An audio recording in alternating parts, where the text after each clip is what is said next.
ಜಯದಿರಿಯು ಜಂಗುಳವ ಜಾರಿದರೆ ಜಯದಿರಿಯು ಜಂಗುಳವ ಜಾರಿದರಿಯೇ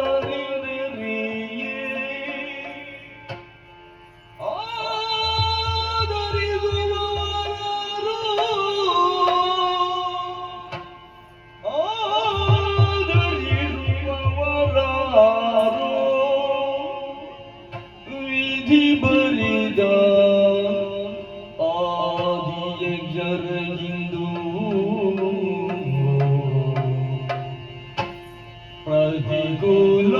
ಪ್ರತಿಕೂಲಾದಿಯುಂಡೆ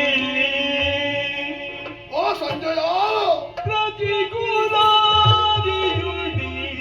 ಎಂದು ಕಂಬನಿದು ಬೀವುದುಗಿದನು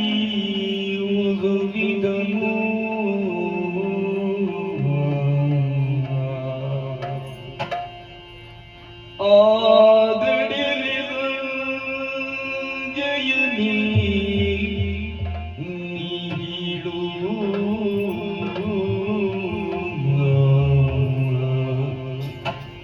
ಸಂಜಯ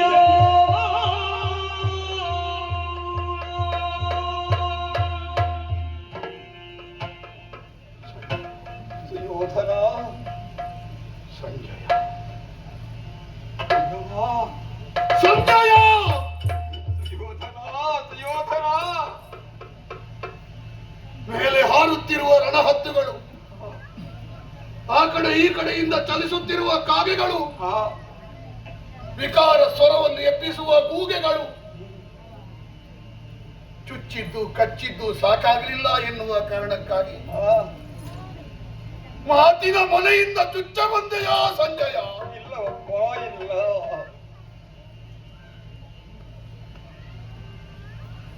ಸಂಜಯ ಸುಯೋಧನ, ಎಲ್ಲವನ್ನು ಕಳೆದುಕೊಂಡ ಈ ಹೊತ್ತಿನಲ್ಲಿ ಒಂದು ಸಮಾಧಾನ. ಏನಪ್ಪ? ನನಗೆ ಈ ಸ್ಥಿತಿ ಬಂದದ್ದಕ್ಕೆ, ಎರಡು ತೊಟ್ಟು ಕಣ್ಣೀರು ಸುರಿಸುವುದಕ್ಕೆ ನಿನ್ನಂತವರು ಇನ್ನೂ ಇದ್ದಾರಲ್ಲ. ಹೌದಪ್ಪ, ಅದು ನನ್ನ ಬದುಕಿನ ಶ್ರೀಮಂತಿಕೆ. ಸಂಜಯ, ಸುಯೋಧನ, ಕೌರವ ಅಲ್ಪಮತಿ, ಕೌರವ ಮಂದಮತಿ, ಕೌರವ ದುರಾತ್ಮ, ಕೌರವ ಭೂಕಾಮುಖ. ಪಾಂಡವರು ಹೇಳಲಿ ಅಥವಾ ನನ್ನೊಟ್ಟಿಗಿದ್ದ ಹಿರಿಯರು ಹೇಳಲಿ, ನನಗಿಂತ ಕಿರಿಯರೂ ಹೇಳಲಿ, ಬೇಸರ ಇಲ್ಲ ಸಂಜಯ. ಆದರೆ ವ್ಯಾಸಾನುಗ್ರಹದಿಂದ ಅಂಗೈಯಲ್ಲಿ ಕುರುಕ್ಷೇತ್ರ ದರ್ಶನ ಮಾಡುವ ನೀನು ಹಾಗೆ ಹೇಳುವೆಯಾ ಸಂಜಯ? ನೀನು ಹಾಗೆ ಹೇಳುವೆಯಾ? ನೋವಾಯ್ತೆ ನಾನು ಹೇಳಿದ ಮಾತಿನಿಂದ. ಹಾಗೆ ಆಯ್ತೆಂದಾದ್ರೆ ನನ್ನನ್ನು ಕ್ಷಮಿಸಿ ಬಿಡಪ್ಪ, ಕ್ಷಮಿಸಿ ಬಿಡು. ನಾಯಕನಾಗಬೇಕಾದ ಕೌರವ ಪಾಂಡವರು ಬಂದ ಮೇಲೆ ಖಳನಾಯಕನಾದ. ಚಂದ್ರವಂಶದ ಸೌಭಾಗ್ಯದ ವೃಕ್ಷ, ಮುಂದೆ 3 ತಲೆಮಾರು, ಹಿಂದೆ 3 ತಲೆಮಾರು, ಅದರ ಬೆಂಬಲದ ಪೋಷಕಾಂಶಗಳಿಂದ ಹುಲಸಾಗಿ ಬೆಳೆದಿದ್ದದ್ದು ಈ ರಣರಂಗದ ಮಧ್ಯೆ ಕರಟಿ ಕವರಿ ನಿಂತ ಪರಿನು ಆಳಬೇಕಾದ ಸುಯೋಧನ ಅಳುತ್ತಾ ಇದ್ದಾನೆ ಸಂಜಯ, ಅಳುತ್ತಾ ಇದ್ದಾನೆ. ನೀನು ಮಾಡಿದ್ದು ಸರಿ ಇಲ್ಲ ಅಂತ ಯಾರು ಹೇಳಿದ್ರು? ಕಣ್ಣು ಕೆಂಪಾಗುತ್ತಿದ್ದ ಕೌರವನಿಗೆ ಈಗ ನೀನು ಹೇಳುವಾಗ ಕಣ್ಣು ಮಂಜಾಗುತ್ತದೆ. ಯಾಕಪ್ಪ? ಅಯಾಚಿತವಾಗಿ ಹೇಳಿದೆಯೋ ಯೋಚಿಸಿ ಹೇಳಿದೆಯೋ ಮತ್ತೆ ಎರಡು ಶಬ್ದ ಹೇಳಿದ್ಯಲ್ಲ ಪುಣ್ಯ ಫಲವೇನೆಂದು ಮಂದಭಾಗ್ಯರು ನಾವು. ಹೌದು ಸಂಜಯ, ಹೌದು. ಕೃಷಿಕನೊಬ್ಬ ಒಳ್ಳೆ ಬೀಜವನ್ನು ಬಿತ್ತಿ ಉತ್ತು ಸಮತಟ್ಟು ಮಾಡಿ ಕ್ಷೇತ್ರವನ್ನು ಎಷ್ಟು ಹದ ಮಾಡಿದ್ರೆ ಏನು, ಬೀಳಬೇಕಾದ ಸಮಯಕ್ಕೆ ಮಳೆ ಬೀಳದೇ ಇದ್ರೆ ಕೃಷಿಕನ ಶ್ರಮ ಇಲ್ಲ ಅಂತ ಹೇಳುವುದೇ? ಖಂಡಿತ ಇಲ್ಲ. ಸೀದು ಹೋದ್ರೆ ಕರಟಿ ಹೋದ್ರೆ ಕೃಷಿಕನ ತಪ್ಪೇ? ಖಂಡಿತ ಅಲ್ಲ ಅಪ್ಪ. ಇಷ್ಟೆಲ್ಲ ಆಗುವುದಕ್ಕೆ ನನ್ನ ಕಾರಣ ಇಲ್ಲ ಅಂತ ನನ್ನ ವಾದ ಇಲ್ಲ. ಆದ್ರೆ ನಾನೊಬ್ಬನೇ ಕಾರಣ ಅಂತ ಹೇಳಬೇಡ ಸಂಜಯ. ಯೋಚಿಸು ನೀನು. ನಮ್ಮ ಅಜ್ಜ ಭೀಷ್ಮಾಚಾರ್ಯ ಬಹುದೊಡ್ಡ ತ್ಯಾಗ ಮಾಡಿ ಪೀಠ ಏರುವುದಿಲ್ಲ, ಮದುವೆ ಆಗುವುದಿಲ್ಲ. ಯಾಕೆ? ಹತ್ತಿನಾವತಿ ಎರಡಾಗ ಕೂಡ ಯಾರು ನಿರ್ಧಾರ ಮಾಡಿದ್ರು ಅಂತ ಭೀಷ್ಮರೇ ಮೊನ್ನೆ ಇಂದ್ರಪ್ರಸ್ಥ ಬೇರೆ ಹತ್ತಿನಾವತಿ ಬೇರೆ ಅಂತ ಮಾಡಿದ್ರು. ಇದು ಕೌರವ ಹೇಳಿ ಪ್ರತಿಜ್ಞೆ ಮಾಡಿದ್ದ, ಕೌರವ ಹೇಳಿ ಅವರು ಪಾಲು ಮಾಡಿದ್ದ. ಇದಕ್ಕೆ ಕೌರವ ಕಾರಣವೇ? ಇಲ್ಲ ಅಪ್ಪ. ಕಾಮ ಮತ್ತು ಅರ್ಥ ಧರ್ಮದ ಪಂಚಾಂಗದ ಮೇಲೆ ಇರಬೇಕು ಅಂತ ಶಾಸನ ಮಾಡಿದ ಶಂತನು ಚಕ್ರವರ್ತಿಗಳು ಗಂಗೆಯ ರೂಪಕ್ಕೆ ಕಾಮವಶರಾಗಿ ನೀನು ಹೇಳಿದ ಹಾಗೆ ಕೇಳುತ್ತೇನೆ ಅಂತ ತನ್ನ ಪೀಠವನ್ನು ಅವಳ ಮುಂಭಾಗದಲ್ಲಿ ಅಡವಿಟ್ಟನು. ಕೌರವ ಹುಟ್ಟಿದ ಮೇಲಾದದ್ದ. ಹತ್ತಿನಾವತಿಯ ಚಂದ್ರವಂಶದ ಚಕ್ರವರ್ತಿ ಪೀಠ ನಾರದರು, ಗೌತಮರು, ಕಣ್ವರು, ವಸಿಷ್ಠರು, ಜಮದಗ್ನಿಗಳು, ವಿಶ್ವಾಮಿತ್ರರು ಇಂಥವರ ಮುಂಭಾಗದಲ್ಲಿ ನಿರ್ಣಯ ಆಗಬೇಕಾದ್ದು ದೋಣಿ ನಡೆಸುವ ದಾಶರಾಜನ ಮನೆಯಂಗಳದಲ್ಲಿ ನಿರ್ಣಯ ಆಗಲಿಕ್ಕೆ ಕೌರವ ಕಾರಣನೋ? ಸರ್ವ ಸಮರ್ಥನಾದ ಅಜ್ಜ ಭೀಷ್ಮರು ಬದಿಯಲ್ಲಿ ನಿಲ್ಲುವುದು, ಪಾಂಡುರೋಗಿಯಾದ ಚಿಕ್ಕಪ್ಪ ಚಕ್ರವರ್ತಿಯಾಗಿ ಮೆರೆಯುವುದು ಕೌರವ ಕಾರಣನೋ? ನನ್ನ ಅಪ್ಪ ಹಿರಿಯವ, ಕುರುಡನಿಗೆ ಪೀಠ ಆಗುವುದಿಲ್ಲ ಅಂತ ಹೇಳಿದರು. ಪಾಂಡು ಊರು ಬಿಟ್ಟು ಹೋದ ಮೇಲೆ ಹೇಗೆ ಪೀಠ ಆಯಿತು? ಮತ್ತೆ ಆಗ್ತದೆ ಎಂದಿದ್ರೆ ಮೊದಲು ಯಾಕೆ ಆಗುವುದಿಲ್ಲ?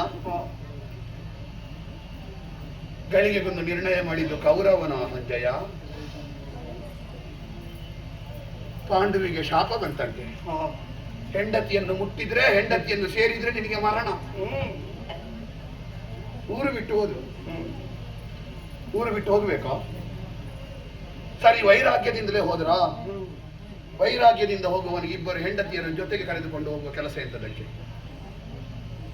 ಅಥವಾ ಹೊಣೆಗಾರಿಕೆ ಇರುವವ ಹೌದಾದ್ರೆ ಹೆಂಡತಿ ಇಲ್ಲದಿದ್ರೆ ಪೀಠ ಇರ್ಲಿಕ್ಕೆ ಆಗುದಿಲ್ವಾ? ಸೀತೆಯನ್ನು ಬಿಟ್ಟು 1000 ವರ್ಷ ರಾಮ ಆಳ್ವಿಕೆ ಮಾಡಿ ರಾಮರಾಜ್ಯ ಸ್ಥಾಪನೆ ಮಾಡಲಿಲ್ವೇ? ಪಾಂಡು ಚಕ್ರವರ್ತಿಯ ಇಂಥ ಮಕ್ಕಳಾಟಿಕೆಯ ತೀರ್ಮಾನಕ್ಕೆ ಕೌರವ ಕಾರಣವೇ? ನಮಗೆ ಕಾಣದೇ ಇರುವ ಒಂದು ಕೈ ಆಡಿದೆ. ನನ್ನ ತಾಯಿ ಗರ್ಭಿಣಿಯಾಗಿ 23 ತಿಂಗಳು ಪ್ರಸವ ಆಗಲಿಲ್ಲ. ಕೌರವ ಹೊರಗೆ ಬರುವುದಿಲ್ಲ ಅಂತ ಕುಳಿತುಕೊಂಡದ್ದ. ಮತ್ತೆ ಗರ್ಭಿಣಿಯಾದ ಕುಂತಿ ದೇವಿ ಹೆತ್ತಳು ಎನ್ನುವ ವಿಷಯ ತಿಳಿದಾಗ ಅಮ್ಮ ಹೊಟ್ಟೆಯನ್ನು ಹೀಸೋಕಿ ಗರ್ಭವನ್ನು ಪಾತ ಮಾಡಿ 101 ತುಂಡಾಯಿತು. ನಾನು ಕಾರಣನೋ? ಅಲ್ವಲ್ಲ? ಅಲ್ಲ. ನಾನು ತೆವಳಿಕೊಂಡು ಬರುವಾಗ ನೀನು ಈಗ ಹೇಳುವುದಲ್ವ, ಪೊಡವಿ ಪಾಲಕ ಭಾಗ್ಯದಾಯಕ. ಎಲ್ಲರೂ ಹೇಳಿದ್ದ ಹಾಗೆ ಚಕ್ರವರ್ತಿಗಳೇ ಬನ್ನಿ ಬನ್ನಿ, ಪೊಡವಿ ಪಾಲಕ ಭಾಗ್ಯದಾಯಕ. ಅಲ್ಲಿಯವರೆಗೆ ನಾವೇ ಚಕ್ರವರ್ತಿಗಳು ಅಂತ ಮಾನಸಿಕವಾಗಿ ನಮ್ಮಲ್ಲಿ ಸಿದ್ಧತೆ ಮಾಡಿ ಧರ್ಮರಾಯ ಬರುವಾಗ ಅವರಿಗೆ ಅವರ ರಾಜ್ಯಾಭಿಷೇಕ ಮಾಡ್ತಾರೆ. ದೇವರಿಗೆ ಅಂತ ಒಂದು ಕಲ್ಲು ನಿರ್ಣಯ ಮಾಡಿ ಅದಕ್ಕಿಂತ ಒಳ್ಳೆ ಕಲ್ಲು ಮತ್ತೊಂದು ಬರುವಾಗ ಈ ಕಲ್ಲನ್ನು ತೆಗೆದು ಚಪ್ಪಡಿ ಕಲ್ಲು ಮಾಡಿ, ಆಗ ಆ ಚಪ್ಪಡಿ ಕಲ್ಲು ಬಂದವರ ಕಾಲಿಗೆ ತಾಗದೆ ಇರ್ತದ? ತಾಗಿ ಗಾಯ ಆಗುವುದಕ್ಕೆ ಗೌರವ ಕಾರಣ ಅಲ್ಲ, ಮೂರ್ತಿಗೆ ಅಂತ ಇಟ್ಟದನ್ನು ಚಪ್ಪಡಿ ಕಲ್ಲು ಮಾಡಿದವರೇ ಕಾರಣ.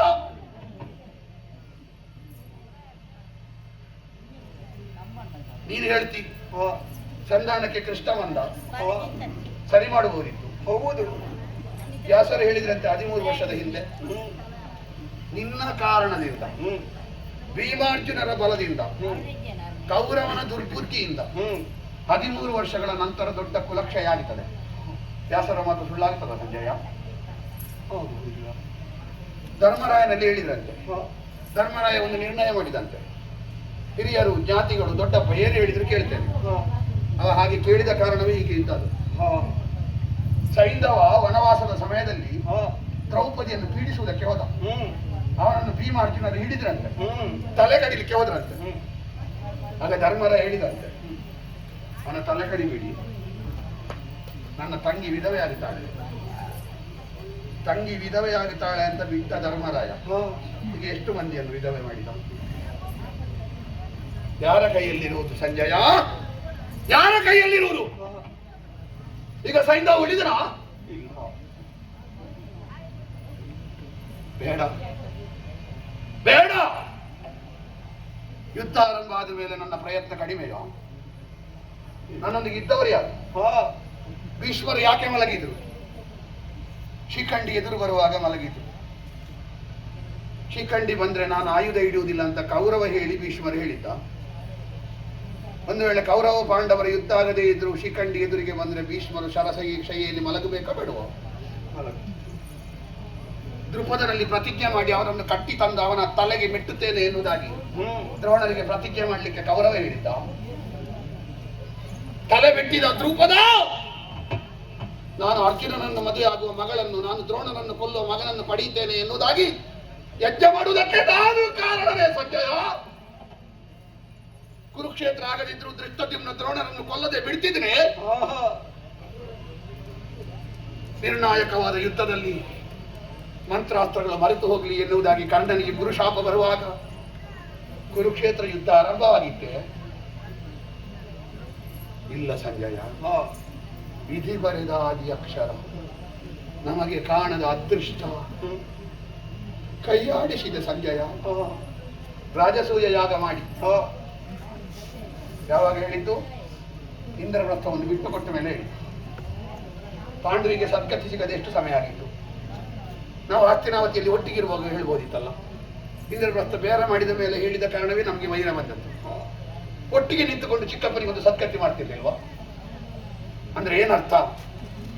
ವಿಧಿಪುತ್ರನಾದ ನಾರದರಿಗೆ ನಾವು ಒಟ್ಟಾಗುವಂತಹ ಒಂದು ಸಂಕಲ್ಪ ಇಲ್ಲ ಸಂಜಯ. ಹಾಗಾಗಿ ಎಲ್ಲರದ್ದು ಕಳೆದುಕೊಂಡು ಚಂದ್ರವಂಶದ ಸೌಭಾಗ್ಯದ ವೃಕ್ಷ ಕರಟಿ ಹೋಗಿದೆ. ಯಾಕೆ ಅಂತ ಮೇಲೆ ನೋಡಬೇಡ, ಬೇರು ನೋಡು. ಮೂಲದಲ್ಲಿ ಆರಂಭ ಆಗಿದೆ, ನಾಶ ಆಗಿದೆ. ವಿಧಿ ಬರೆದ ಆದಿ ಅಕ್ಷರಕ್ಕಿಂದು ಪ್ರತಿಕೂಲಾದಿ ಉಂಟೆ ಸಂಜಯ. ಸುಯೋಧನ, ಎಲ್ಲಾ ಪಾಪದ ಹೊರೆಯನ್ನು ನನ್ನೊಬ್ಬನ ತಲೆಯ ಮೇಲೆ ಹೊರಿಸಬೇಡ ಸಂಜಯ. ನಾನು ಪಾಪಿ. ಅದೇ ಚಂದ್ರವಂಶದ ಈ ಪಾಪದ ಕೊಡ ತುಂಬಲಿಕ್ಕೆ ನನ್ನ ಕೊಡುಗೆ ಒಂದು ಚಮಚ ಮಾತ್ರ. ಅದಕ್ಕಿಂತ ಮೊದಲು ತುಂಬಿಸಿದವರು ತುಂಬಾ ಮಂದಿ ಇದ್ದಾರೆ. ಅದೃಷ್ಟ ಕೈ ಕೊಟ್ಟಿತು ಸಂಜಯ, ಅದೃಷ್ಟ ಕೈ